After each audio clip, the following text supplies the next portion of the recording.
On this week's show, we'll be discussing Gamescom 2025 lands this week, Resident Evil Requiem looks amazing, and Bubsy is back. All that and much, much more on this week's GamerGuild Podcast.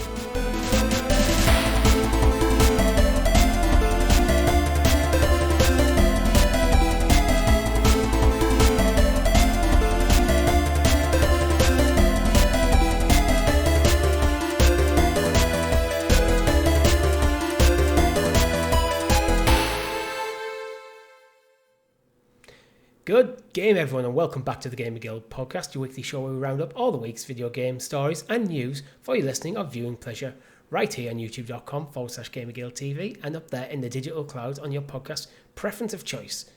Your podcast players for this week are none other than myself, Mr. Richie, and the Arcane Rogue, Mr. Chris. How are you doing? Good morning, good evening, good night. I'm doing very well. I'm a little bit hot today. The sun is still ticking over, and of course, I'm allowed to complain because I'm British. I'm a bit hot today. It's also very warm. It is, yeah. I've been decorating all afternoon as well because I've started some time on annual leave. So it was like, right, get some jobs out the way nice and quick. Yeah. My daughter was being watched, so we'll get cracking. And then, just like you've been active all day, so you just gradually build up that like layer of like sweat and stickiness, like doing the gardening, whatever you're doing, it all adds up. And it's just, And then I thought I'll sit down in a hot box of a room and record a podcast for our wonderful audience out there. So I love my office. I'm down for it. There is no ventilation in this room. It's completely sealed in. All the heat just stays here. So it's a bit of a sweatbox here. But we do have a great show lined up for you all this week. But before we get into it, don't forget to like, subscribe, and ring that bell so you're kept in the loop of all of our amazing content here at GamerGuildTV. Such as... What have we got going on, Chris? You've just finished Uncharted. Yeah, we put the full playthrough up this past week. Reasons being why the full playthrough went up is because sometimes people don't like watching things broken up into little tiny pieces. So we thought, well, I'll tell you what, we'll put the whole thing up in one go, and it just makes it better for everyone if they want to jump in and check that out. And again, Thursday was super, super warm, and it hits that time of night, especially my room. I know yours gets hot just gradually throughout the day. The sun sets looking into this room, so it gets warmer on an evening. So then just walking in this room around about like 5 o'clock in the afternoon thinking, do I need to come in here at 8 o'clock and do something live? Yeah. When the heat's at its arguably its hottest and there's no wind coming through. This is just like a tentative weather podcast already. Yes. There's always reasons. If I could sit down and play games in a super chill room, I'd love to do that, but sometimes there are outside factors that prevent us from doing some stuff live. Usually it's internet issues. Yeah. Usually there's no game releases, but yes. Last week I think we're both very open with. I think you were away with work and it only kind of got back on, Wednesday, Thursday. Work's been absolutely mental. It's been incredibly busy for me since I got back from holiday. And to be honest, I got back in from work on Thursday and I was absolutely shattered. When you just mentally I don't want to do anything. I just want to chill.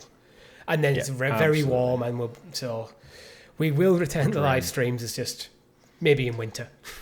We will, maybe in winter. We'll come out of reverse hibernation. Yeah, for those folks out there. I was thinking today, I'd love it to just like autumn weather where it's like warm but enough to like just put a jacket on to keep yourself a little bit warmer and then off. I think I'm done with summer. It's been a long one. It's been a great one. It's been. I can't deny it. It's been really good. I've got the best tan I've had in years, and I haven't been abroad. But I was on holiday in May, and I was holiday in July. I think I've done enough summer stuff now. Summer holidaying. I want it a bit cooler, maybe 17, 18 degrees, nice breeze. Not freezing cold. I don't want winter yet, but it's time to start cooling down a bit. Yeah, let us know in the comments below if the heat is pissing you off, right? How sweaty are you listening to this? Yeah, it has in a gaming tangent. It has forced me to play more on the Portal because my PS5 sits next to me here, which I've already said is how hot this room gets. So I've left the PS5 cooking away in here and just went to another cool room and played on the Portal. So I've been playing a lot of Mafia this week via the PlayStation Portal. So, but we'll get into that. We will indeed. In fact, let's get into it. What have you been playing, Chris?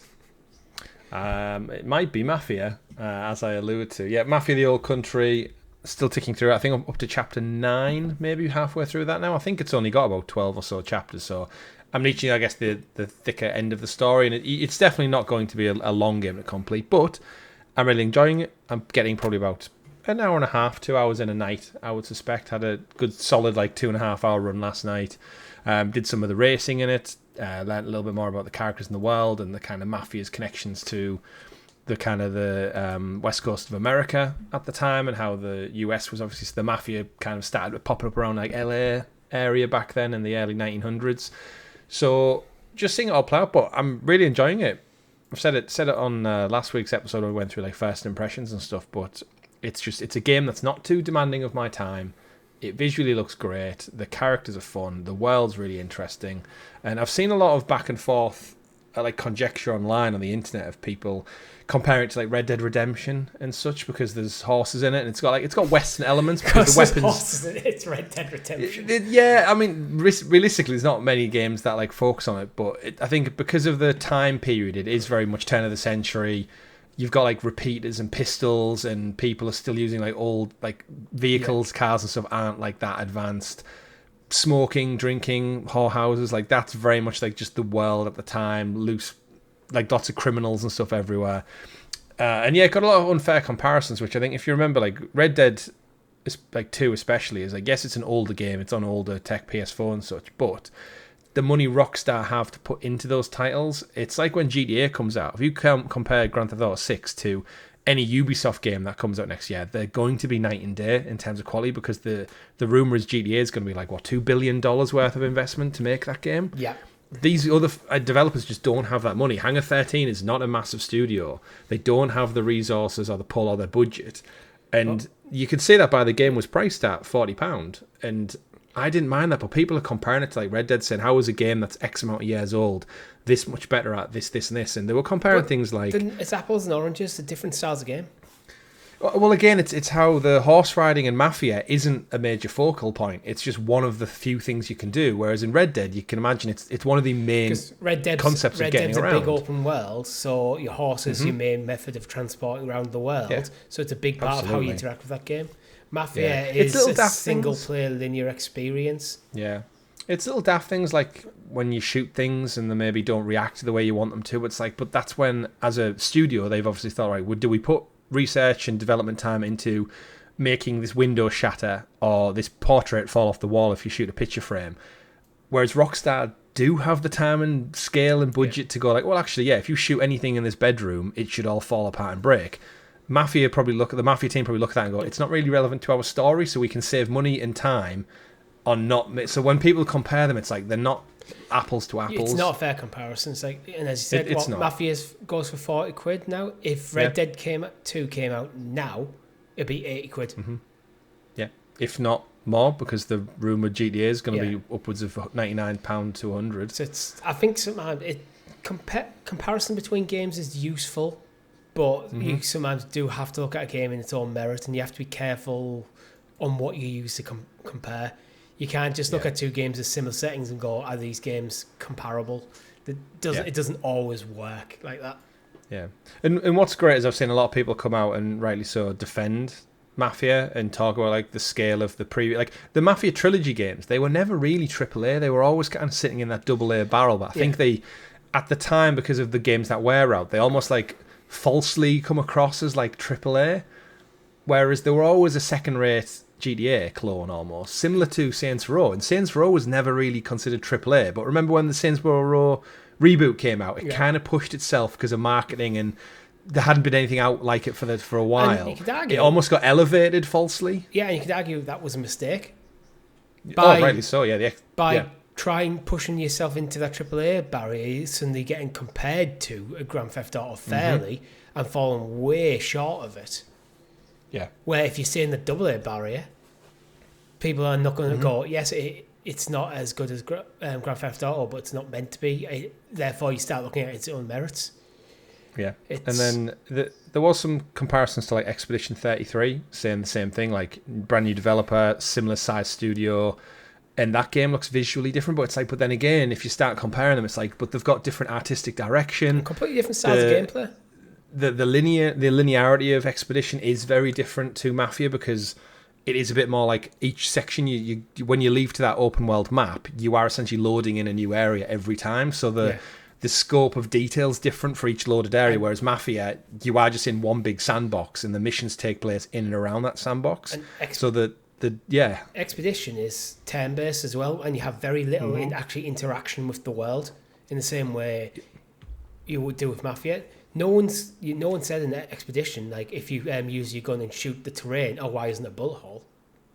Yeah, it's so weird like, how the it's internet just works. A weird, what it gets hung up on and what it doesn't. But I, for one, am really enjoying Mafia. I'm going for the Platinum Trophy in it. I don't think it's going to take very long. It's been a nice surprise hit. And I think as long listeners of the show will be very glad to hear, I'm now an ardent Mafia defender of this one. And I think if I was to get more games of this scope and scale over the next like 5 to 10 years, like that is absolute fine pickings for me. I'm enjoying everything I've played. And I think, again, back to yourself, I'd recommend this to you and probably a lot of our audience, because I think we have very similar tastes collectively. Yeah.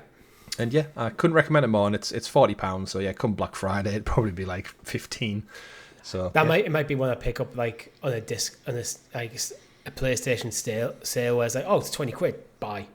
Yeah, I mean, it'll probably be in PlayStation Plus as well before long. What was the RoboCop one? Yeah, exactly. Just dropped. Like that came out last year, got really good praise, smaller team, smaller budget.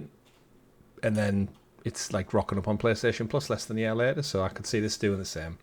But definitely recommend it. How about yourself? What have you been up to? Final Fantasy X still. Well, I say still. It's only been 2 weeks I've been playing it. I've actually caught up back to where I left off my 2017 save. Okay. Literally like about an hour ago before we recorded, I got to that point. So for anyone who knows Final Fantasy X, I've just unlocked the Fahrenheit. So now basically it's not the Celsius. No, not the Celsius, unfortunately. The Fahrenheit. So the Fahrenheit's your airship. So now I can pretty much freely go back to any areas I've been to before. Where Final Fantasy X is actually it's a very linear game. You go from one area to the next, to the next, to the next as the story goes, till you get to the point I'm at, and then you can go back and re-explore the areas and unlock more stuff. Sounds good. Sounds good. Yeah. Well, cool then for a ship, that, actually. Yeah. I'm right near the end of the story, but the post-game is absolutely massive. Right. It's more. I'd say it's more than clean up. I think that there's more in kind of the post game than the actual game. Okay. So I could pretty much go to the last area and go on to fight the final bosses now, or I could probably spend a good 60 hours, 70 hours or something doing other stuff. So I doubt I'm going to get the platinum because you have to max level every character, and I've barely made a dent. Like, I looked at it earlier, like the sphere grid, which is basically your level up system, and I've barely made a dent in it at this point in the game. Is like, that feels like a lot of grinding. Yeah. So maybe one day, but I don't know if I've got that sort of grind in me right now. And there's a lot of things coming out in the next couple of weeks as well. So I was going to ask, is that you kind of leaning towards wanting to jump over to something else next in the coming days and weeks? Then I bought Metal Gear Solid Delta during the last episode of this show. What's that? 10 days? Is it 26? I think. Yeah, give or take. I think that one out. So and then you've got Gears Reloaded as well. I'm not that interested in Gears Reloaded, to be honest. Purely because just for the uniqueness of getting a platinum trophy in it. See, for me, I just don't really have the time to play everything I'd like to play, and I've already played Gears 1 recently. Yeah, true. So it's not like anything taken away from the game. It's just I've already played it recently on Xbox with the original version, or well, actually the first remastered version. So maybe one day I'll get to it. It's just time and money. Yeah, it's just not a priority for me right now. But Metal Gear Solid Delta, technically my girlfriend bought it because I accidentally bought it on her card. But oops. Did that get resolved, or was it just Yeah, I'm just gonna. You can have it for your birthday because it's a pre-order that the bill hasn't come through. So I told her once Amazon gives you the bill, just tell me and I'll pay you. Okay, fair enough. And hope she forgets. Shh. Nah, that's fine. I'll pay. Hope she forgets. Yeah, hope she forgets. But you know what we won't forget, Chris? You introducing us to the graciously gather GamerGuild aka the news. The news. The news. And as always, the news is brought to you by our Guild Heroes, which you can join for as little as 99p over on the YouTube channel. Thank you very much for your support. It really does help us a lot. It helps pay for air conditioning at some point, hopefully. We need more members to pay for air conditioning. I said eventually. When the ice caps have melted, maybe by then. We needed quite a lot of supporters at 99p to pay for 2 air conditioning units and to offset the electric bills. Yeah, when the ice caps melt and the dinosaurs return, we'll be okay. Talking about dinosaurs returning, Jurassic Park Survival is actually confirmed, Chris, to be a direct sequel to Jurassic Park. I know that sounds just like of course it is, but it is one of them. It's like, well, there's a lot of Jurassic Park and Jurassic World films out now. It's like, where is it set? Is it canon? Is it just a complete side thing? Yeah. Well, it did confuse me. If anyone's seen Jurassic World Rebirth, which I went to see 2 weeks ago now, really enjoyed it. I'm halfway through watching Dominion. Oh, okay. Had you seen Dominion before? No. Okay, yeah. I enjoyed Dominion as well for its merits. It's a bit okay. Well, I guess we're doing this, especially with not cicadas. What are they? The crop munching things. The locusts. Locusts, yeah. But in terms of Jurassic World Rebirth, I enjoyed it for what it was. It was an action dinosaur movie. I wasn't expecting much. I don't think they're ever going to capture the horror and suspense of the original. They haven't even really tried. It's very action.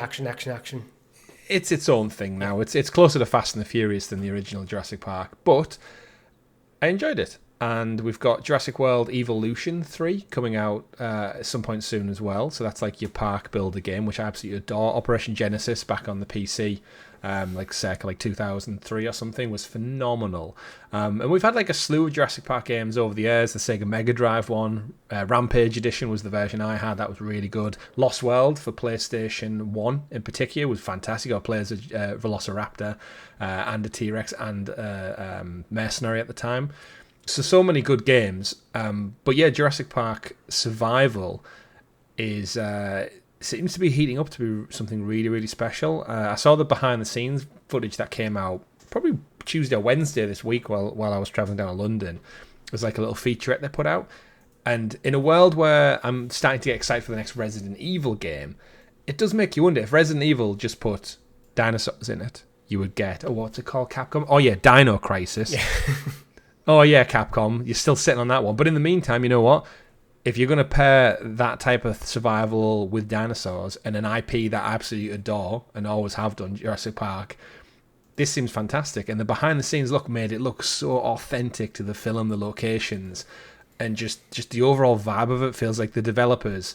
You know when you get developers when they talk about it, you can just tell they get it. Yeah. I hope this is a hit. I hope there is nothing to say you can't take the gameplay, the suspense, the horror of a Resident Evil game that we've seen now, 10 plus times over the last 20 years with different iterations, pair it with the reality that these monsters used to walk our Earth. They're not fictional, they are real things. Unlike zombies and infected and all that kind of crazy shit, these genuinely lived on our planet. Pair them together to make a survival, single-player narrative game in a world that I already know and love, similar to how we really vibe with Hogwarts Legacy. This could be perfect. Like, let me find those little Easter eggs. Let me walk around the visitor centre on Isla Nublar. And yeah, this is get stalked by shaping raptors, up for me. Or having things like the raptors can open doors. So if you go through the next door, you're not just immediately safe. Mm-hmm. Like big you hear them at the handle, maybe behind you're trying to find a hiding place. You can hear them at the handle. You get that. You know when they go against the glass in the first movie, go like, oosh, and you get the big condensation, bricking it. You're out in the forest running around and you get the Dilophosaurus. Wait for it, Richie. And then what's just going on? You get them. That's for audio listeners out. That's my impression of a Dilophosaurus. I won't do the big bit, but I can, but I won't do it. I only do it for my daughter. Yeah. And maybe Richie if I had a few drinks. But yeah, what are your thoughts? Jurassic Park Survival? I think it looks amazing because it being a single player. Is it first person or third person? First person. First person. So far, they do have the main protagonist is Dr. Maya Yoshi or Joshi. Yoshi might be. Wah wah wah wah wah. That's a dinosaur. it's it's first person, but similar to the recent Resident Evil stuff, a lot of the cutscenes are going to show her, so they've got a proper mocap actor. Yeah. So it looks like it's going to utilize like cutscenes, very interesting to kind of pull you in, but ultimately the horror works best in first person. I think we found from Resident Evil, it adds that extra layer of suspense where you can't see your peripheral. So I think sound and 3D audio design works on absolute levels for this type of thing. Yeah, but what I like though is it is pretty much set immediately after the events of the first movie. Mm-hmm. So the character you play, I think, is seemingly a character who's probably been left behind when everyone else has escaped the island. So like it's going to be basically the story of her surviving, probably getting off the island. Isolation. Yeah, which we have seen before in the Jurassic Park Telltale game, which was one of their first ones, which never really got the plaudits it probably deserved. You are sent in, the little canister of shaving cream that Nedry drops? Yeah. You're sent to the island after the fact as like a backup for that agency where they don't trust Nedry, they don't know if he'll definitely make it out, so they send another person after him. So you start at the docks where he's meant to be picked up in the movie, and you go in and you find the canister buried in the mud because it's got a tracker in it. So they give it to Nedry, but they actually track him as well. And they kind of wiggle their way through, and you obviously come across the downsides, but it's very Telltale where it's a lot of you're in a still frame, you're walking around, investigate, scene triggers, quick time event happens, then the story moves along. So it wasn't that immersive. It was for the time, and it was great to see a Jurassic Park world game come to life. But I think this is kind of doing that, but really elevating it, using like Unreal quality visuals, sound, and like I said, if you were to hold me at gunpoint and say, would you rather play this or Resident Evil, I'd probably lean towards this at this moment in time. I think I would lean towards this. I feel like it's just slightly more up my alley with the dinosaur stuff rather than the zombie stuff. Yeah, but it's like they're reported to have meticulously recreated like most of like the key scenes from, well, not the scenes, the locations from the first film. So like imagine like that experience of sneaking through the visitor centre, probably raptors stalking her at that point, and the T-Rex outside. Yeah, like, they showed in the behind the scenes clip they got to go to Universal, like set like I guess backlot or wherever they keep all their props, and they got to 3D scan some of the original things from the movie. So like it's literally 1-for-1 in the game because it was the genuine prop that was scanned. Yeah, which is like that's attention to detail. That's going above and beyond when they could have easily just replicated it from a photo or the movie itself. But it's a shame we don't have a date on it. I think the reason this news is coming up is because it's not going to be at Gamescom. Yeah, so they wanted to get ahead of the curve with that one. Which I think is a smart move. Going, look, here's a bit of a behind the scenes thing. We're not going to be at Gamescom now. You don't need to everyone like I don't know, like guess how you're going to be at Gamescom. Like speculate. We're not going to be there. Here you go, guys. We're working on it. Don't worry. Absolutely. I'm leaning towards this is probably a 2027 game. What are you thinking? No, I think 26. I think we'll probably see it. It's an interesting one. You would have thought. I think initially they probably wanted to get it out quite close to the movie releasing, and then obviously game development. It's kind of probably knocked back a peg or two. But it seems like the way they're doing behind the scenes stuff, it seemingly is further along than we would have imagined. If you think about Saber Interactive themselves, they're now who are the developers, they're kind of spread out all over the place with recent games. But I feel like Saber haven't had many misses in the last couple of years. They've been kind of ticking over really nicely. Yeah, they're doing all right. I mean, the last one with... remember the last one they did was Space Marine 2, and that looked absolutely gorgeous. It did. World War Z... And then they did the Ghostbusters game, or the remaster, I should say. I very much do like how they are. It seems a game that's very focused. It knows what the game is, and it's just going to deliver that. It's not going to be everything for all players. Like if you want to go in guns blazing, it's not for you, probably. I think this is going to be a game that is like true to survival horror roots, where resources are probably going to be scarce. You will get flares and stuff like that. There's pre-rendered footage showing Dr. Mayayoshi holding a flare. Yeah. But I reckon there'll be few and far between, and that's what you'll probably have to use to get away from the T-Rex. I don't think you ever... I doubt you'll ever, at any point in this game, you'll have the capability of actually taking down the T-Rex. Oh, no. It's always... T-Rex is going to be like the Mr. X of the game, where he's going to stalk you and hunt you, and you can only get away from him by going maybe into the little concrete bunkers that are in the movie, and they're going to be scattered around the island. So whenever you make enough noise or enough like just ruckus, or you maybe interact with other animals, there's like a T-Rex bar that loads up, and at some point he'll locate you and hunt you, and you have to stay low. If this ends up being the Alien Isolation of the Jurassic Park franchise, that's probably all I need to know. That's probably a good comparison, actually. So you're at different locations, you'll have either things like raptors or the T-Rex probably chasing you down. I wonder how open it's going to be.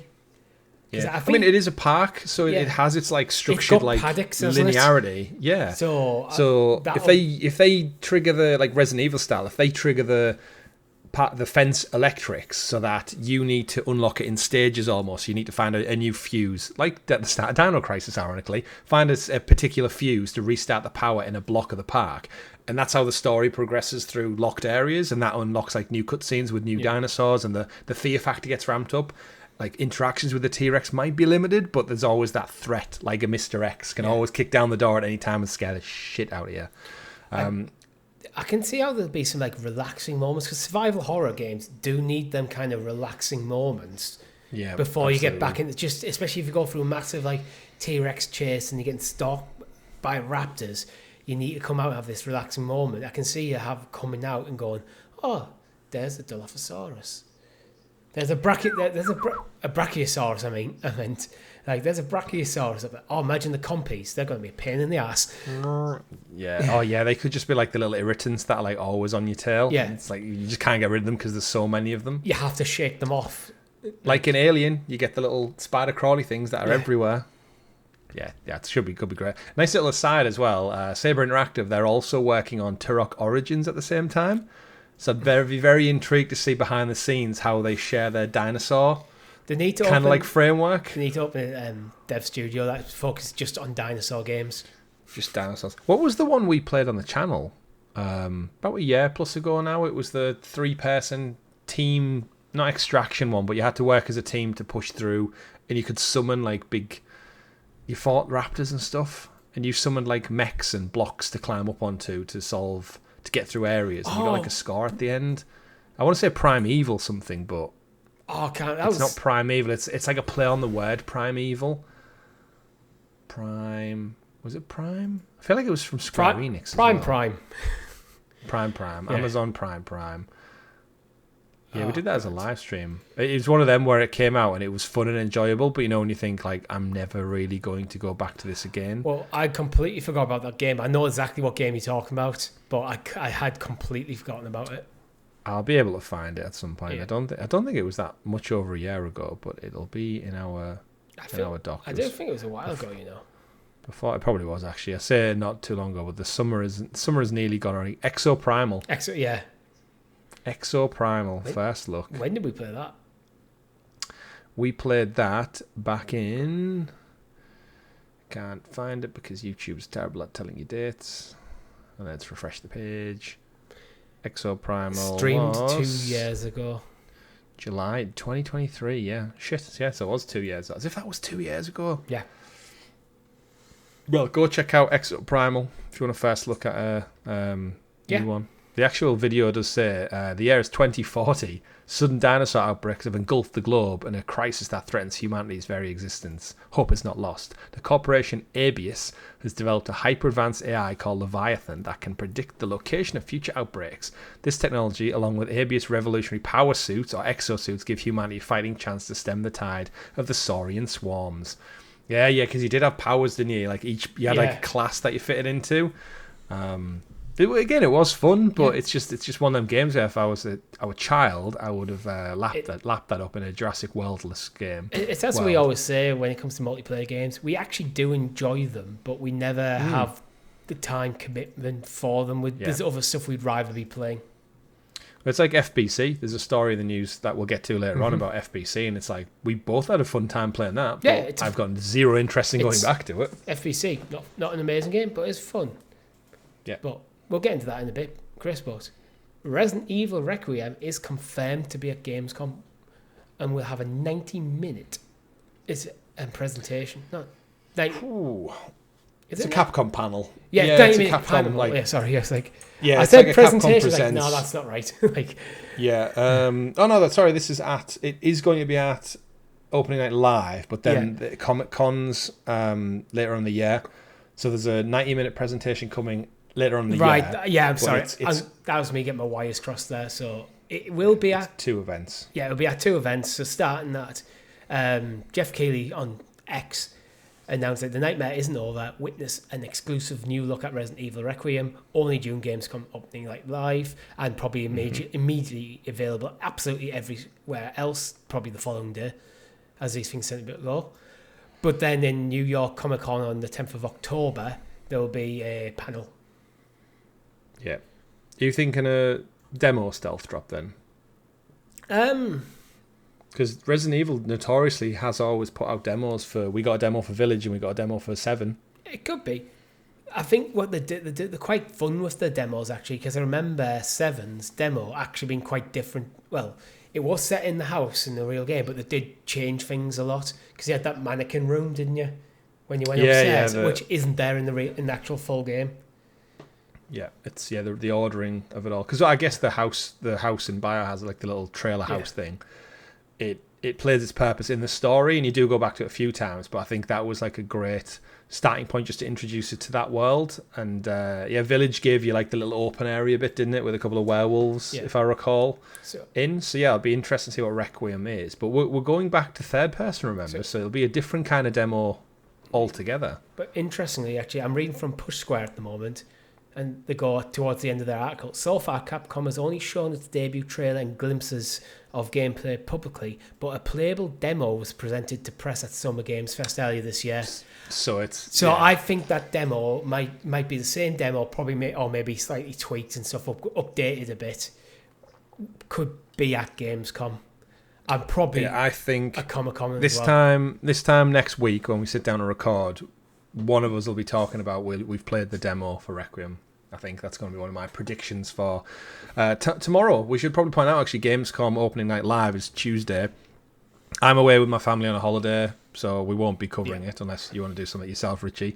But in terms of the news, I don't think Jeff's got much lined up, because he made an announcement this week saying there's like 7 games are going to be there in and amongst like indie stuff. And I think we found in the past the opening night live's it's like a 2-hour event, but I think we always have ranked it. It's below Summer Game Fest. It's below Game Awards. So I think I'm not expecting great things. I think a couple of updates, a nice couple of indie reveals maybe. It's in an awkward point in the year, because Summer Games Fest and all the major publishers are doing something that maybe not related to Summer Games Fest tend to be all around that, June, July area.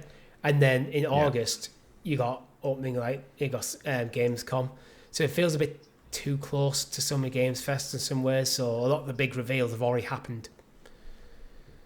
So there might be some biggies, actually, because sometimes they might go, because Resident Evil Requiem was at Summer Games Fest, and now they're going, okay, we're going to double dip. Yeah. There's a few announcements that we know. I think that Jeff's kind of alluded to, that I guess we can pick and choose where we want to. Little Nightmares 3 is going to be there. We've had that confirmed. Call of Duty is going to be there, which no surprise, because that's going to be probably out in 2 months, 3 months tops. October, November. We're at the point of the year where you're right, where Christmas is literally like the golden quarter, where the majority of big titles drop, are pretty much on the way. Borderlands 4 is imminent. That launch date. I've started seeing marketing for Borderlands 4 in my algorithm. Like, pre-order now, get on board with Borderlands. Silk Song, we've mentioned Requiem. World of Warcraft Midnight. Does that do anything for you, World of Warcraft Midnight? I don't even know what that is. It sounds like an expansion, but I think it's the next World of Warcraft expansion. All right, so it's still ticking over. Silent Hill F, we want to see more of that as well. Onimusha, Way of the Swords. You mentioned Onimusha. Yeah.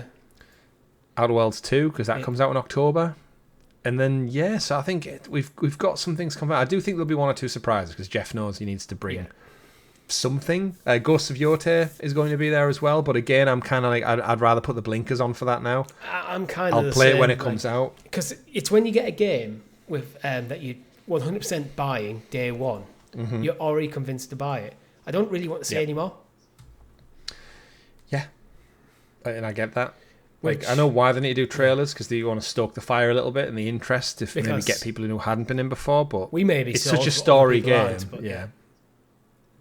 But any crazy predictions for Gamescom, Richie?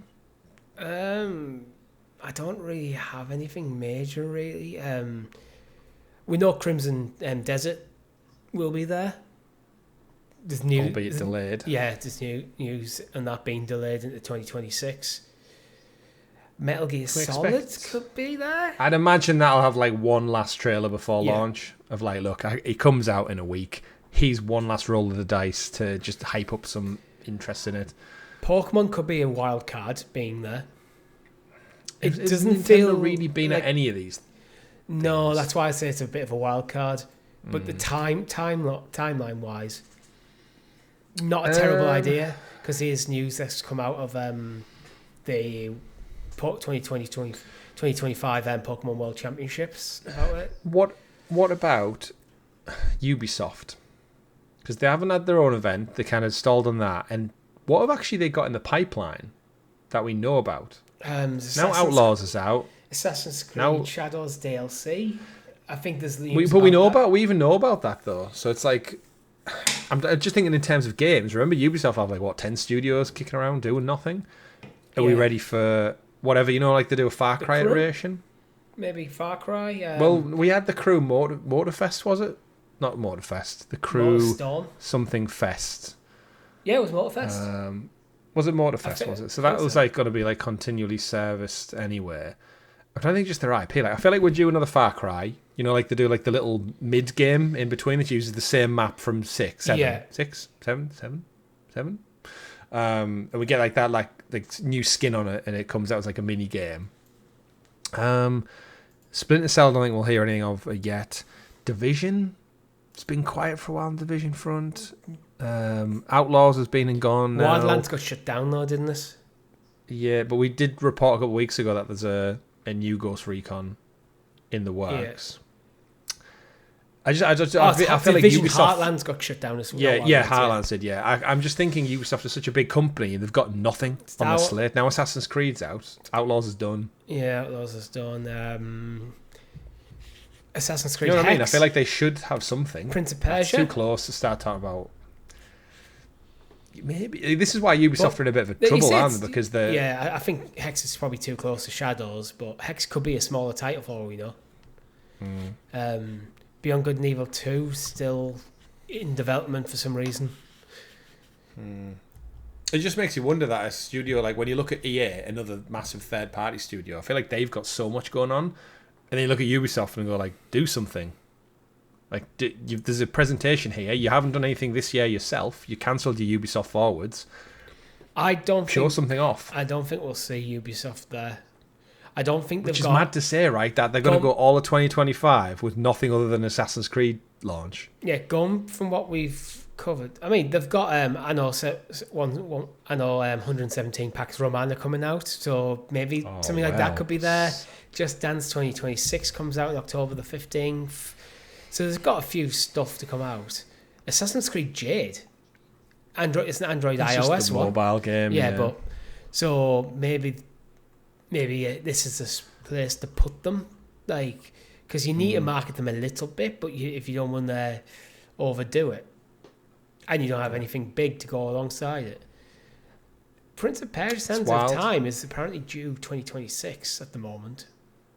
Yeah, it's been moved around so much. I'm not too sure of it, but it's just my wild thing how like the terrain's changed to a point where Ubisoft have nothing, and yet Capcom are rocking up with like the biggest monster off the back of the biggest Monster Hunter launch earlier this year, going into getting another Resident Evil game off the massive success of Village, and then the remasters.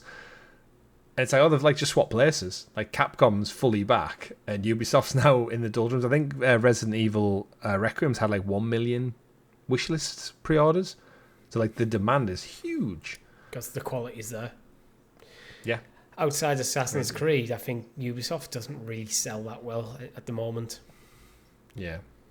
But you know what? I'm sure we'll have one or two surprises. I know there's lots of people putting stock in Hollow Knight Silk Song because it's supposed to be coming out, and then remember there was that I feel that when they announced game's the Rogue Ally. I worry about it. I do as well. I think it's like Team Cherry, the developers. Like Hollow Knight was, for all intents in 2018, the best indie game of that year, but people acting like it's going to be an absolute showcase breaker and stuff. It's like it's just a little indie Castlevania style game. Like it's much I don't beloved get it, and seemingly for good reasons, but you're putting it on a pedestal a bit too much there, and maybe chill out on it. Like I feel like one of them things where because you're overhyping it, it's almost certainly going to be slightly disappointing.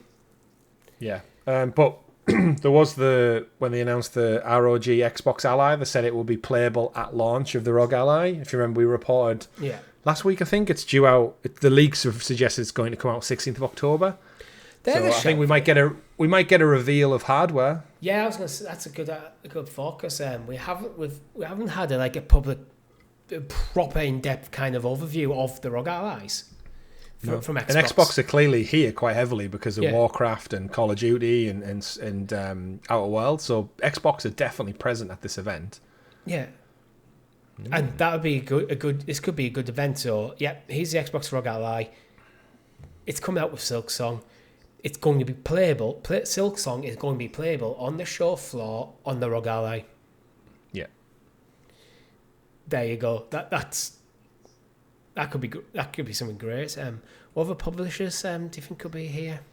Square. Did we get? I mean, I'd like to see something. Did we get all the Final Fantasy 16 DLC? That's all out is now, isn't it? Yeah, it's done. Yeah, you might get the Xbox port date.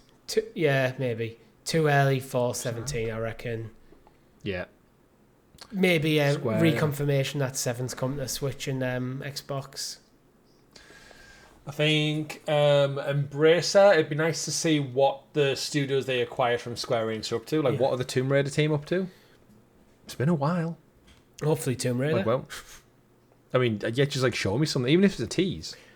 Even if it's this entire showcase, if we got 45 seconds worth of just a flame in a cave or something, and then ends with you pan around and then you see the light flicker over a young female's face, and then it just goes to black and you just get Tomb Raider, the new legend or something. Whatever it is, it's just to make go, oh shit, yeah, let's get Tomb Raider back in the public eye. I was still thinking that it's probably whatever they're currently working on is going to, whether it's one game or a series of games, is going to bridge the Square Enix games to the originals. I'd be quite happy for them to just do a fourth entry in the current iteration. I think you'd be fine with that as well, because all three games are great. Yeah. And it's been so long. It's been so long. It's been absolute years. I feel like I've always felt it's a bit of an awkward fit when they were talking about bridging the narrative between where we ended up with Shadow of the Tomb Raider and Tomb Raider 1. It's kind of a weird thing, because the first few Tomb Raider games are kind of light on story. They are kind of just action games, because that era of games didn't have a huge amount of plot. So it's and it feels like a very different Lara. So I almost feel like you should just call it multiverse shit. That's happening in one universe. We're going to go from this. Now we're going into our own Tomb Raider 4. You can take things from them. I actually wouldn't be against if you're going to want to bridge the gap, instead of trying to bridge the gap between Shadow and 1, do a full remake of 1, but under the lens that it's set following the events of Shadow. Yeah. I mean, it was Tomb Raider reboot was 12 years ago now. Yeah. Rise was 2015, and Shadow, the last of that trilogy, was 2018. It's been 7 years since the last, and obviously they've done all the 1 to 3 remaster and the Lara Croft. And there was a lot of buying and selling the studio as well, which got to have had an effect. Yeah, and we know the developers, like Crystal Dynamics and stuff, they've since been moved around. Adios Montreal helped out with one of them, the middle one, the Rise game. But other than doing Avengers and then we know they were helping with Perfect Dark. And now they're not, because that's gone. Yeah. So, you'd imagine the studio's fully focused on what, but they are under that Embracer umbrella, and you'd like to think when Embracer acquired them, we said immediately, it's like, this should be the crown jewel in Embracer's catalogue. This is by far your most storage studio you own. It's your most AAA studio you own. They've got the heritage and the history of putting out absolute critically hit games. Don't ruin it. Don't take the soul from this team and this franchise and IP and ruin it, because I think that's our worry that they own Lord of the Rings as well now, right? That they're just going to shit all over it and we just get SpongeBob games for the next 10 years. Yeah, I'm actually looking through the partners from Gamescom on the website. So they've got like 2K, Hoyoverse, HDI, Indie Arena Booth, Grinding Gear Games, Pearl Abyss, Team 17, Level Infinite, Lego, which actually in the show this week, Asus, Saro Asus, Shark Mob, Krafton, Samsung, Xbox, Ubisoft, Capcom, Tencent, Bandai Namco, Bethesda, Nintendo, Netflix, Sega, and Astragon. There's not many there, is there really? Like a lot of the ones you've listed, I can picture the games that we've already spoke about that are there. Like Bethesda's obviously just going to be under the Outer Worlds banner. Yeah. So Crafton is, I guess Capcom. You might. Yeah, Ubisoft. So that'd be Just Dance probably. Not confirmed to be there, but confirmed to be at least a partner. Partners, yeah. We'll see, but we've only got to wait till tomorrow. I mean, Crafton, we're not getting any more Callisto Protocol. PUBG? There's nothing, yeah, possibly, or maybe something new. Obviously, they acquired the studio that did, what's the music one? Why am I blanking on it? The Xbox one got shut down, got bought. Actually, I think I can tell you what's going to be there, because I've just clicked on the Crafton link, and there's PUBG Battlegrounds going to be there, PUBG Blind Spot, and Inzoi,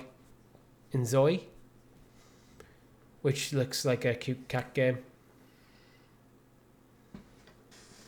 Why can't I remember that game? Inzoi is a life simulation game where players step into the role of creators shaping the world as they envision and witnessing the various stories that unfold. Through this immersive experience, we aim to inspire players to appreciate life as the profound gift it is. I'm not going to read the whole description because it's quite long, but it was Hi-Fi Rush. Yeah. Oh, yeah. In my head, I kept going high on life, and I couldn't get that out of my head, but it was like it's Hi-Fi Rush, because Crafton own them now. Yeah, I'm just flicking through some of the publishers, see if anything interesting jumps out, and so far, not really. So, I think it's going to be quite a mild Gamescom. Yeah. Dune Awakening, Dying Like the Beast. That's just been delayed, but yeah, I guess it's on Gamescom's website, so it's not outlandish. Anyway, Crimson Desert, Chris. Crimson Desert. Yes. I'll have that after my Crimson Mane, shall I? Fair. Yeah, it's confirmed to be at Gamescom as we've already mentioned. Yeah. And it's been described by Push Square's outstandingly ambitious PS5 RPG game. Looks like it'll ease the wait for Witcher 4, because there's 13 minutes of gameplay coming out. It's out now. Yeah, I haven't watched it. Have you? I've skimmed through it. It's one of them where the gameplay doesn't really show me anything I feel like I didn't already know. Yeah. It's basically, yeah, it's Witcher-esque. It looks beautiful. The world looks fun, and again, you can tend to like some kind of like cloud of hawk monsters, which I can see why it's getting comparisons. I think they've just announced it's been delayed till 2026. They probably are safe in the knowledge that The Witcher 4 isn't coming out anytime soon, so they're not going to like accidentally fall foul of the master returns just as they're imminently due out. I think it looks strong enough as well to stand alongside The Witcher. Like They are going to eat each other's lunch a bit, and I think Witcher would come out on top, but I don't think its sales would ultimately completely collapse by any proximity to Witcher.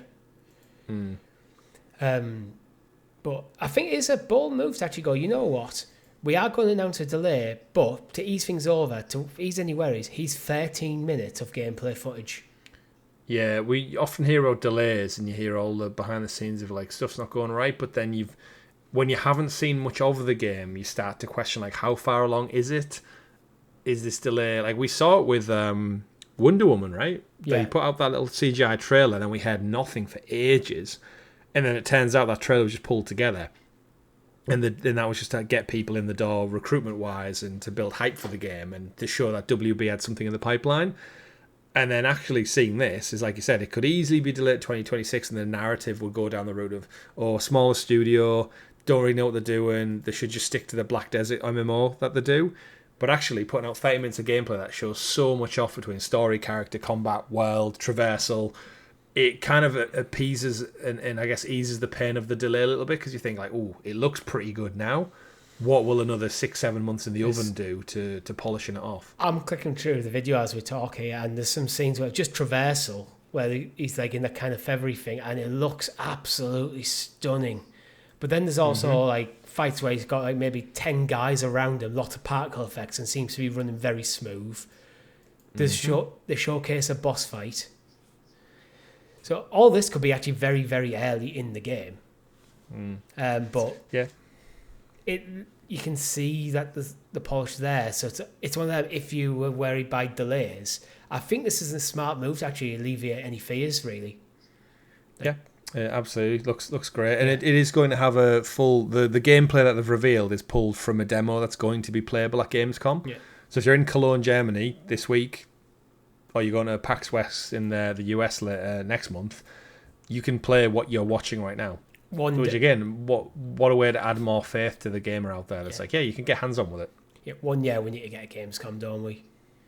Yeah, it needs to be a GamerGuild mission statement. Yeah, we'll have a meet and greet in the pub somewhere near Gamescom.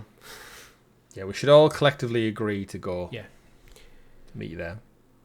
I feel like unless we actually committed to it, we never would. But I can't commit to anything just now. Not until my house is gone, at least. Like, yeah, it's like let Gamescom this year just settle, and then we'll figure it out. 2028 delayed. Yeah. Anyway, you know what isn't delayed, Chris? Pokemon ZA, because the Pokemon World Champions 2025 is happened, and there's a playable demo of Pokemon ZA on the floor, and we've got some previews in from it. What's your kind of hype for Pokemon ZA? Interested at all, or because you have a Switch too, I do not. Is it ZA or is it ZA? Like, what are we doing with this? I'm calling it ZA because it's a shit naming convention, right? Like, they've done so well in the past with just giving it a colour. Like, why can't it just be Legends colour? Why are they going to random letters put together? There was in Kalos where it's set, the mainline games in Kalos were Pokemon X and Y. And there was rumoured, because with Pokemon they always bring out their initial two, then I bring out a third title, which is like a half sequel. X, Y, Z. Or sometimes it's a kind of reimagine of it, or sometimes it's a half sequel. Then with Black and White, they had Black and White 2 as two separate games. So there was rumours at the time there was going to be a Pokemon Z, and it never happened. So I don't know why this game couldn't just be called Pokemon Legends Z. Yeah. As a nod, I don't get the A bit. Like, Arceus got a bit of stick, didn't it? Because it was like, is it Arceus? Is it Arceus? Is it Arceus? But that just comes down to not understanding the pronunciation of an established Pokemon. But Z. Either way, regardless of this, I have a Switch too, but it isn't tickling my fancy. Again, I was a bit burnt a little bit with Scarlet and Violet. Yeah. I replayed that this year and actually hold up a lot better now. Yeah. I think a lot of the performance issues are dissipate. It's still a bit janky in places, but and I still have a big criticism of the game, the open world being a bit too open, a bit too big. And you can very easily become over-leveled because you can't turn off things like XP share. So that's kind of annoying. But it does have its merit, and I did enjoy replaying it. But yeah, I'll have to maybe see what the reviews are like to get back in. But you played Arceus. So yes, I did. What, based on the feedback from this demo, hands-on, that IGN, The Verge, and Polygon and stuff, what are you reading into with this one? I think they're very different games. Arceus was very much more of a kind of collectathon game, where you basically your collectibles. So you explored the world, you collected Pokemon as you complete challenges in your Pokedex, and there was a narrative running through that. This game seems to be a bit more focused on tactical battling, because instead of just your turn, my turn, there seems to be more of a grid system going on. Reading from The Verge, the demo, which I played ahead of the 2025 Pokemon World Champions in Anaheim, California, was split into 2 parts lasting around 10 minutes each, both seemingly early in the game, heavily focused on the new battle system. It's a big departure from nearly 30 years of Pokemon games. I'm used to thinking about Pokemon like a chess match, slowly and several steps ahead. In ZA, I had to think about the same type matchups and stats and everything else, but quickly and on my feet. It took me some time to adjust. Not going into whether they liked it or not, but just kind of highlighting it's different. It's a bit faster paced by the sound of it. Yeah, VGC point out the same thing. They say a bit of a departure from the main series, which Arceus was. He said Zia is an even bigger departure. It'll take much more time with the new battle system to get to grips with, and the new way of taking down trainers, but we're thoroughly sold on the Rogue Mega Evolution battles that happen. So again, it seems like Arceus was quite a change, and I know you allude to that as like a positive of like the open world nature and the live capture rather than the turn-based stuff. I love the turn-based stuff, but with Arceus being very clearly a spin-off, I liked what they did with it. Yeah, it's the honestly the one thing that's got me is potentially Totodile being a starter. That's the biggest thing right now. Totodile's awesome. Such a simple thing, but it's like, you know what? If you're not going to introduce me to 3 new starters, and I don't look at one and go, oh, they're cool as shit. Yeah. Show me some OGs where I'm like, all right, okay. The nostalgia is strong enough to kind of pull me in a little bit. I do like myself a Totodile. They had Cyndaquil and then Legends ZA, and then Legends Arceus. Right, interesting. Yeah. But yeah, I just need to see more of it to make it feel different. And again, we kind of broke down the Pokemon Direct that they did a couple of weeks ago, and it was like massively disappointing. It just felt like there's so much stuff out there now. The saturation of this brand. It was all for someone who's. It was an update and all the other random smaller stuff. Yeah, and it's just I think every iteration it doesn't look different enough for me. I think as a gamer who's maybe not fully involved in that world, I can't help but look at it and think Donkey Kong Bonanza looks like more fun. And this just looks like Scarlet and Violet. It just looks like Arceus. It just looks like the Let's Go Pikachu. Like, it doesn't really move on that much every single iteration. Yeah, but that's just me. I think I kind of like that. I didn't like Let's Go games. I thought I didn't like the things they were doing with them. I thought Pokemon isn't that overly complex anyway, and they were very much trying to dumb it down. It's like. So I didn't actually end up playing them because I just really didn't like the look of them. I actually, as a long-time Pokemon fan, I don't want them in the mainline games to overly change the format too much. I like Pokemon for what it always has been. I want them to keep iterating on it, but not completely lose the DNA. Yeah. So this is where I think with Scarlet and Violet going the full open world, lost a bit for me, because it became too big, too complex. It's like the map is absolutely huge, and it's like exploration became a bit intimidating almost. Like, where do I go next? Because it's very open. Yeah. With ZA, actually, I think I know why it's called ZA. Every trainer seems to have a rank associated with them. I'm not quite sure how you rank up, but seemingly after trainer battles you can rank up. Yeah. And I think you start at rank Z.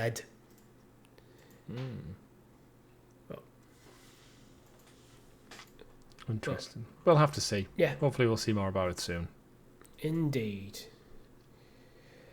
What we might also see, hopefully soon, Chris, because we've both bought it, is Metal Gear Solid Delta. And we've got an update where the multiplayer is confirmed to be delayed. And also, it will not support crossplay. Yeah, bit of a disappointment on this one. Konami don't have a great track history for multiplayer stuff. No. And with all the positive praise that Delta seems to be garnering, I feel like this is a bit of a what was the Capcom Resident Evil Rebirth? Was it? Resident Evil Rebirth. Yeah, no, it's gonna be this. Oh God, what was it called? That sounds right. Was it Keep going. Either way, this is going to have a similar issue where it looks fun. Fox Hunt, when they announced it, I think they showed off like a gameplay trailer, and it looked interesting. But not having it at launch, I think you missed your window. Like adding a multiplayer component into a game that never had it in the first place. Like I know people loved like Metal Gear Online stuff back in the day when it was a thing.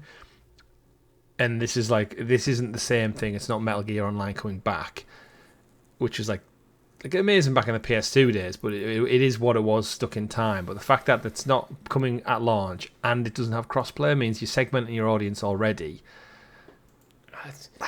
I think it just seems like a disappointment that they've missed the window with it. I'm increasingly a big fan of, if you're going to make a multiplayer game, focus on it being a multiplayer game. If you want to make a single player game, focus on being a single player game. Because as games get more complex and the demands from gamers go up, it's hard to balance both within the same title, unless like it's a co-op game. Like say Borderlands can do it, fine.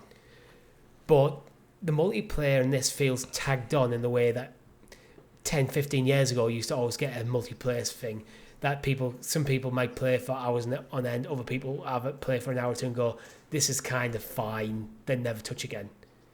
Yeah. Not having crossplay, I think, is a huge failure nowadays. I think crossplay should be the standard. I mean, it wasn't for a while, and then it kind of, with the rise of like Fortnite and stuff, and the pushback from Epic and everyone just saying, remember in PlayStation tried to charge for it, and then all of a sudden it was like, no, actually, it should just be a thing. Yeah. And PlayStation held out for the longest time, and now it just makes sense across PC. It's like, why divide your fan base when you could unify them? And I do wonder, does this go back to, I'm not sure if Konami have like an ID. You know, like you log into Konami. Probably like do. Yeah. Chris and Richie at Konami.com. I feel like there's one for everyone, but I can't in my head think of a Konami one being a thing. So I wonder if they're missing just some key multiplayer stuff, which is why crossplay is out the door, because they've got no way of linking players together in like their own database. But if you're going to make a multiplayer game, you need to get your infrastructure sorted. Absolutely. That to me, which is why it might be delayed. Yeah, but don't you think? What I think the biggest failure in this is, like outside, crossplay is probably the biggest failure. Second biggest failure is, why did they announce this? If they announce this as a standalone title, like after the launch, we're bringing out a standalone. We're bringing out a standalone title based on Metal Gear Solid Delta, called Fox Hunt. That will be free to everyone who bought Metal Gear Solid Delta. Or just make it free to play, and then suddenly they turn what is now a loss into a win. Yeah. Like, don't tag it on there. Because, to be honest, I'm not interested. I'm not buying Metal Gear Solid Delta at all for the multiplayer mode. So, why not make it its own thing? So, to get access to the multiplayer mode, you have to buy a single-player game. So, if you're interested in the multiplayer mode, you spend a lot of money on a single-player game that you might not be interested in because you're predominantly a multiplayer game. I don't know, it just feels like these should be two separate entities to me. Yeah. It looks like, thankfully the actual core game is it'll do enough just on that alone. I think the multiplayer, no one's buying this for that. Yeah, but it's a shame because I think it's missed its window, unfortunately. And I think like by the time it comes out, you and me might even just be done with the game, and then it's on the shelf, and probably you're not going to put it back in just to go and test out. You know what? Fox Hunt, unless it's like takes the world by storm. It's like, oh shit, you got to get over this. We'll probably end up doing a live stream on it, won't we? Because at some point it'll come out, we'll own the game. If it's popular, absolutely. But it's such a saturated market. I think they missed the window, unfortunately. Yeah. But thankfully, it's not critical to the success of the game. Yeah, multiplayer not being supported and not having crossplay doesn't change my decision to buy this game at all. I do think they do deserve criticism for not having crossplay, because I think it's one of them where crossplay should be the standard, and any developer who doesn't make it the standard needs to be called out on that. Yeah, absolutely. Yeah. But Remedy, Chris, you're a big fan of Remedy. Remedy, I am. You mentioned earlier FBC FireBreak. So we've got kind of a small update on a few things that they're working on. So where do you want to go first? Control, Max Payne, or FBC? Probably FBC because it's been the most recent of the games. I don't think this is too surprise to anyone, but the sales have been a bit disappointing. To quote reading again from Push Square, 2025 also marked Remedy's first self-published game, the multiplayer spin-off FBC FireBreak. It says it's unsatisfied with the launch phase consumer sales, and most of its commercial performance has been driven by positioning on PS Plus Extra and Xbox Game Pass. Which makes sense, which means I'm guessing a lot of... So people aren't buying it, they're just running it on as part of the free subscriptions. Yeah, they're playing it. But this is where we live in a weird subscription-based world where it's like, but they'll have got a big chunk of money from PlayStation and Xbox to put them on the service anyway. So you'd imagine a lot of their initial developer costs was paid up front by the two platform holders. They said I think they had like 1 million plays a week or so after release, which is like, again, great. But how many of them were playing it because it was free to just test it like we did? Yeah. Test out and try it, have a laugh. But you haven't put any hard cash down. I don't recall there being many really like packs or points or like in-game skin season pass content to buy. They had a punt on it, but I think ultimately it's a saturated, similar to the Metal Gear thing we just talked about. It's like it's a saturated market. It didn't do anything special. It was passable. It was absolutely fine. It was fun, but there's nothing special about it. I don't know. I didn't see how, apart from the fact that it's in the Control Alan Wake universe, what sets it apart from anything else in the kind of extraction shooters genre. It felt like it didn't. I don't even think it had the polish that you'd expect from a Remedy game. If you look at how beautiful Control looks and how well that plays compared to FBC, I know you're going to get a bit of a downgrade when you're going from a single player polished experience to an online multiplayer experience, but it feels like a bit too much of a step down. Yeah, absolutely. Yeah. To give you an idea, Richie, how many people do you think are currently playing it? 106. And the Steam DB. 6. Yeah, on Steam. Yeah, so discount obviously Game Pass and PlayStation. So discounting just PC the two numbers. places that we've just said. It's free. It's free. So this is paid users. Yeah. So this is probably a true reflection of how many people are actually interested, engaged. 22. Yeah. Globally. On Steam, yeah. That's 22. That's a dead game. If you go to your I feel local... that, you know what, I feel it's a more of a PC audience that would gravitate to something like this as well. Yeah. It's 24-hour peak, 28. Its all-time peak at launch, just short of 2,000. Its all-time peak was 2,000. Yep. Yeah, so when they say most of the players came from PlayStation Plus and Xbox Game Pass, they weren't lying. Yeah. And to put that into perspective again, brands and everything aside, Star Wars Battlefront 2, that's obviously had a little bit of a resurgence. Originally came out like years and years and years ago, 2020-ish. It might have been earlier than that. Current players, 5,146. Its all-time peak, which was also 2 months ago when FBC FireBreak launched, 34,000 nearly. Again, big brand attached to a legacy game. I know it's not apples to apples, but if you're looking at current shooters on PC available right now, 22 is just it's not good, is it? No. 22. I'm not sure how you come back from that. I know this. I don't think you can. They say they've got patches and stuff planned, but this season pass, isn't there? There's like 2 big drops coming by the end of the year, and I could see that last drop getting canned. I think Remedy would go, right, it's not gone as well as we'd hope. Sack off the last one. We'll commit to the newest one to see if we can get a bump before Christmas. The one that's due out next year, knock on the head, double your staff down on getting Control 2 finished, and just call it a day. They've attempted it. They self-published it as well, so they're trying to get self-funding money in the door, which we know for single-player studios, it's hard to keep the bills covered essentially when you've got no like actual like repeat revenue coming in. And I do not blame them in the slightest for trying something like this. It just did end up just being quite generic, unfortunately. I feel the strongest part of what FBC FireBreak has going for it is potentially the lore from Control and Alan Wake, and I also feel like they don't use it. No, not really. It's set in the oldest house, but then there's no like real narrative going on through it. There's no.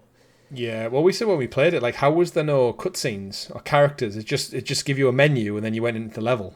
There was no real any visuals to tie it to the Alan Wake. Like, there was no like employee from the oldest house should have showed up and went, oh, great, you're the new recruit.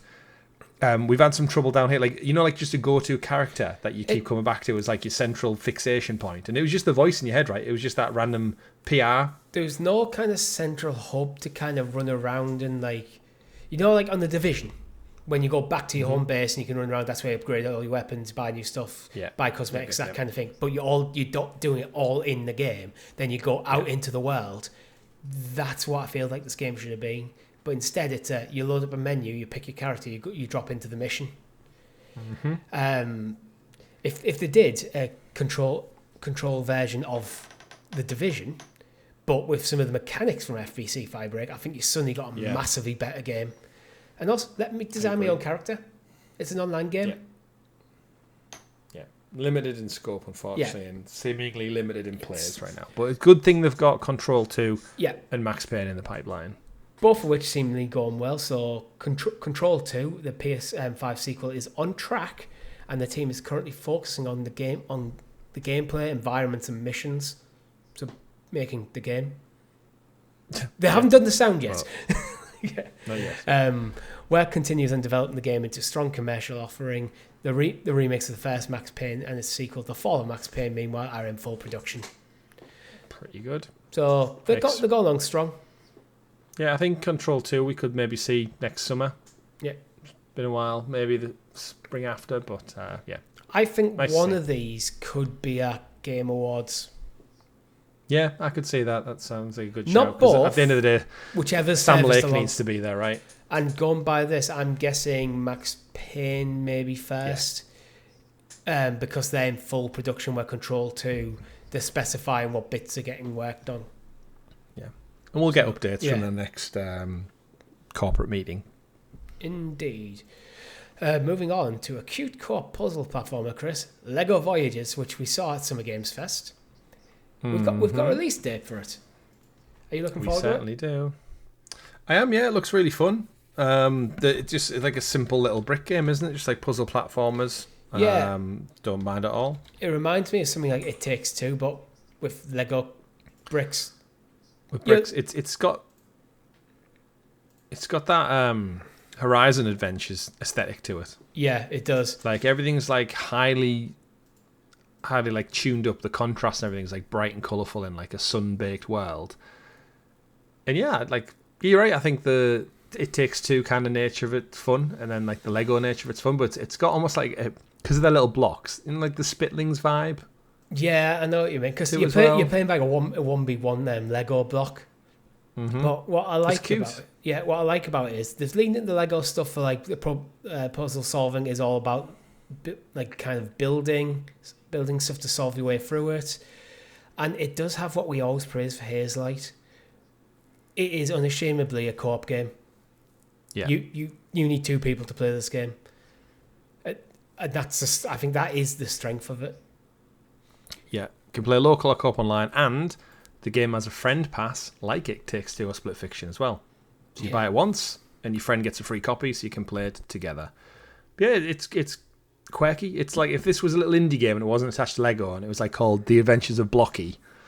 Yeah, it would be fun and quirky, and it would probably be up for like Indie Game of the Year. But it's attached to Lego, and you know what? You've got to credit Lego, considering they're not video games. They do a lot of stuff video game related. Like the brand of Lego. They've always embraced it. Yeah, and like from like the Harry Potter games to Horizon Adventures to Lego Races to like Lego 2K. We had that 2-3 years ago now. Like we had a full Lego racing game. Yeah.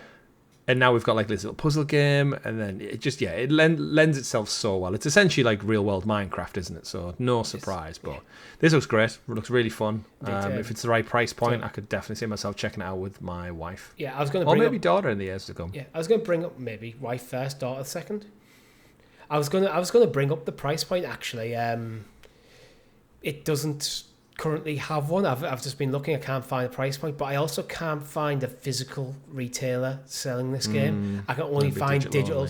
You can pre-order on the PlayStation Store and Steam, probably on Xbox. I didn't go beyond that.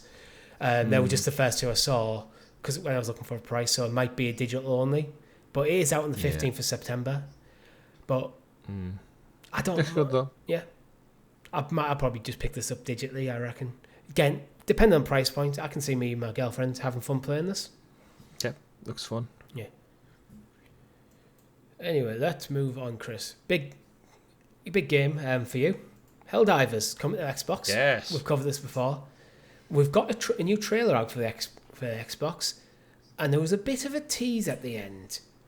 Do you want to speculate? No, it's not a tease. It's absolutely happening. We said this when it launched, though. If you remember when I was raving about Helldivers back at launch, I said like it's the aesthetic of it lends itself so well to other IP. Just because you are, at the end of the day, just like a generic soldier. And I'd said, if you take Helldivers and give it to Star Wars and change them all into clone troopers or stormtroopers, the game's just as fun. Just change the aesthetic of it and it works just as fun. And then we said about like other IP like Killzone, and then we got Killzone skins, but not quite kill. Like I want the Hellgast. I want to land on the planet Helgan as a Helldiver and kill shit tons of space Nazis. That would be super fun. But then, yeah, it's coming to Xbox in 2 weeks' time, just under 2 weeks' time. And they put out this teaser trailer, which just showed more fun Helldivers action. A little bit too, I want to say, leaning towards Fortnite for me, where it was a bit more zany with the music and stuff. And I was like, oh, okay, like how far are we away from getting like bright neon They've pink moved stuff? Away from the usual marketing style. Yeah, the music and everything just seems a little bit not Helldivers for me, but maybe they're going for a different vibe for like a wider launch perhaps. But what I did appreciate, and which we suggested, is the Helldiver guys look a lot like Spartans. They do. And coming over to Xbox seemed a perfect fit, and there's actually a terrific, absolutely terrific, I don't know what you'd have to search for, but if you search for Helldivers 2 Halo, there's an amazing fan-made video where it literally is all shit's popping off, they're getting killed out there, they're about to die, the music goes really sad, and then you hear the Halo music kick in, and Master Chief comes down from a Halo, because that's how Master Chief gets onto planets. He goes in his like dive pod, and he shows up and it plays Halo. This is just a fan-made thing that came out like over a year ago. But then we get this real trailer, and it gets to the end, and you see the light come down from the sky, which isn't how the Helldivers pods arrive. There's no light going up to the sky, but it is how the soldiers in the Halo ODST arrive, and the music is from that game. Yeah. So everyone's now like, holy shit, are we getting ODST-themed maps? Are the soldiers going to show up? So, if I'm not mistaken, the ODST soldiers, they're just like the generic army people in the Halo universe. They're not Spartans. They're not superpowered. They're just the general grunts of the army. And that's why ODST is almost like so revered in the Halo universe. Because you're just another guy. You're not special. You are just a character in this army. And you're seeing Spartans do all these super amazing things. But you are part of that heroic campaign to defeat aliens. So Helldivers is kind of like a perfect fit. Just give me generic Halo grunts, drop me in a hell pod, and I will help spread democracy. So the ODST, the Orbital Drop Shock Troopers, are special operations capable of the UNSC Marine Corps that specialise in orbital dropped shock infantry and special warfare tactics. That's according to Halo.fandom.com. That's just Helldivers, right? Yeah. Everything you described there, come on, is a Helldiver. It's like, yeah, that's literally your sole purposes. Drop down, kill some shit, save the galaxy. Yeah. And they're going to do it in... if there's one way you're going to get Halo Xbox fans involved, is pull from a franchise that's suffering a little bit at the moment. Let's be honest. Halo Infinite, not really spoke about. We've said time and time again, it isn't the flagship brand it once was. Gears, arguably, but then this goes back to a bigger Xbox program all around. So it's mad that in a way a PlayStation Studios game launching Xbox is actually going to bring the Halo love more than Halo arguably has. And the weirdest thing about this whole trailer, the drop, Richie, when you watch it, is it starts with the Xbox boot up, the whoom with the big Xbox logo, and then it immediately does the PlayStation Studios like little glisten noise. Seeing them back to back in a trailer is like gotta be like a Matrix breaking weird, like the code's not right. It's edited incredibly well, actually, to do it. It's so smooth, isn't it? Just like the 10 of the logo, and it's like, boom, we're in the PlayStation, and the light comes through. And we're living it. PlayStation. Again, outside of, remember, MLB The Show is the only other PlayStation game that has been brought over to Xbox, sorry. But that was published by the MLB people. Yeah. Probably for legal reasons and stuff. This is PlayStation actively publishing a game on a rival platform. Yeah, I mean... Crazy stuff. What a world we live in, right? They publish Helldivers too, but they don't own the IP. So there might have been a clause in the deal that after the first year... No, PlayStation own Helldivers. Do they actually own it? Yeah. That's why... I thought it was Arrowhead who owned it. No, that's why the guy Pilstead or something, the CEO, was saying a couple of months ago that their next project won't be Helldivers because they need to get away from that to, I guess, make more independent money. But the article that I'm thinking of was at the beginning of the month. There was a story saying actually the developer, the current CEO of Arrowhead Studios, Shams Jordan, said in Discord that actually it was all down to PlayStation while this happened. And I quote from his Discord, "It was all PlayStation. Send them your thanks. We're all in support, of course." So according to the CEO, it was PlayStation who made the decision to port it to Xbox.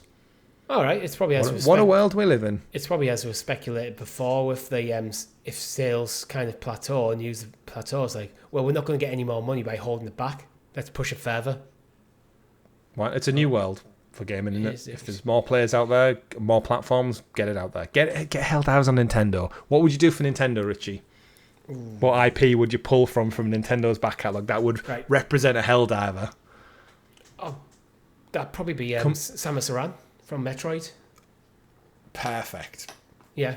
Right? Just drop it in a little ball. Yeah. Roll around and then pop out as... Yeah, I think... Work. I mean, that off the top of my head, that would be my first choice. You could go Star Fox.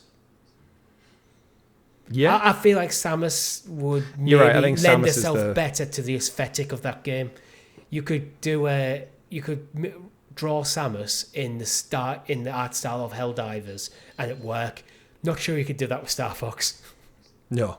Look a bit weird, but talk about bit weird, Chris. One of the worst games of all time is making a comeback, and you've played it, or at least the original.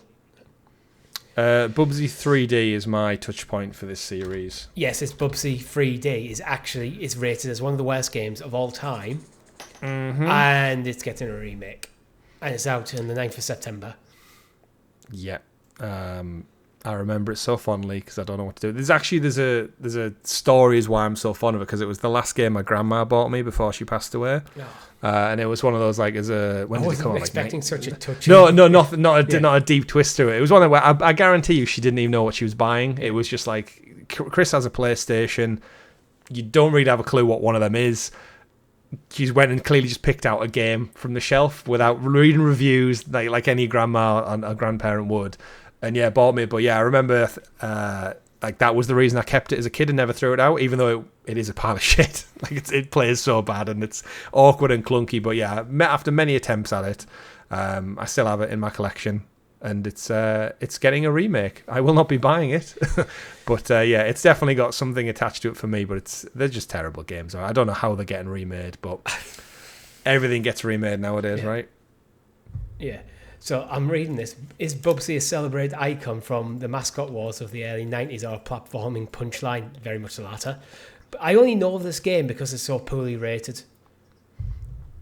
It doesn't actually have a Metacritic rating. It's so bad it doesn't get one. Yeah, it's got user scores, and they actually got some positive, but if you look at the positives, they usually 10s out of 10s and kind of meme scores. But there's no critic reviews. Yeah, I'm really not sure. It's how the blurb for the actual collection says it's the celebrated icon from the mascot wars. It's like, is it? And it's called the Perfect Collection. Yeah, it's far from perfect. But yeah, I'm sure that the 2D platform ones from the Genesis age aren't as bad because they're just like generic 2D platformers. You jump on some heads of some creatures, you collect some things, and you get to the end of the level left to right. That's pretty much it. The fact that this is getting a limited run game, it's physical editions and stuff as well. It's wow. I guess nostalgia's real for anything from the 90s. But you know what? Because it's infamous, it'll probably sell okay. it's one of those, like, yeah, you're morbidly curious to check it out, so people will buy it. But I guess it's a collection, so all the rubbish has been pulled together with custom work art and the cartoon that aired around the same time to try and tie it in. But yeah, there's a very good reason we didn't have a Bubsy game from the PlayStation era right through till, what was the last game? We got a game like last year, right? Ooh, I can't remember. I'm sure we had one came out. It was like 2019 pause. Oh no, 2017 Woolies Strike Back. That's the one I'm thinking of. So yeah, we had 3D in 1996, then nothing until 2017, which is where we got the Woolies Strike Back, which was a 2D, 3D, think like Donkey Kong Country style, I guess. Which doesn't look too bad. It got a 6 out of 10 on Steam, 45% on Metacritic, but it's still better than its predecessor. I feel by now, though, what your expectations for the game are set. So a 6 out of 10 is probably based on the fact that it is, Bubsy. I'll tell you what, though, Bubsy Paws on Fire came out in 2019. Steam, 6 out of 10. Metacritic, 63. So it's on the rise. The Bubsy cachet is on the rise, so maybe this collection will actually drive people to buy. You can get it for $4.99 on Steam right now. Paws of Fire. Yeah. So yeah, clearly doesn't take much to put one out, but clearly there's some lives left in the old cat yet. Indeed, but that is all we have time for you this week, and we like to end the show every week with This Week in Video Game History. So Chris, starting on August the 16th, what's jumping out at you? Bubsy, no, could you imagine if it was actually timed to perfection like that? Hello Kitty Roller Coaster is a game I've never heard of, but looking at this day in video game history, I can't really see any jump out ones. I'll skip forward Dungeon a day or Siege 2 two. was fairly okay on the PC back in the day. Yep. 17. Humankind 4 years ago for Mac, PC, and Google Stadia. First talking Google Stadia on the channel. It launched on Stadia before any consoles, if you recall, because of just like how much they said it took to render in the scope of the game. But I think they had a special deal behind the scenes. Going back to August the 15th, actually. Sonic Mania, 8 years ago. Whoa, that's a throwback. Yeah, I was just looking for something decent to talk about. Yeah, bit quiet. There's nothing. Looks like a quiet week in games. I guess it's that quiet before the storm, really, because I think come September through Christmas, as we've alluded to, that's when everything starts coming out. Yeah. So, yeah, interesting. Yeah, it's not a great week. Nothing else jumping out. I mean, like over this weekend. So with that, thank you very much for watching. Make sure you like the video, subscribe to the channel, and hit that bell so you kept in the loop of all of our content here. We will return to our live streams when it's not insanely hot and we're not insanely busy. Hopefully it will be this week, but we will let you know. Which is why you need to follow us on our socials. Links are in the description below. And with that, my name's been Richie. I've been Chris. GG everyone. Goodbye. Bye.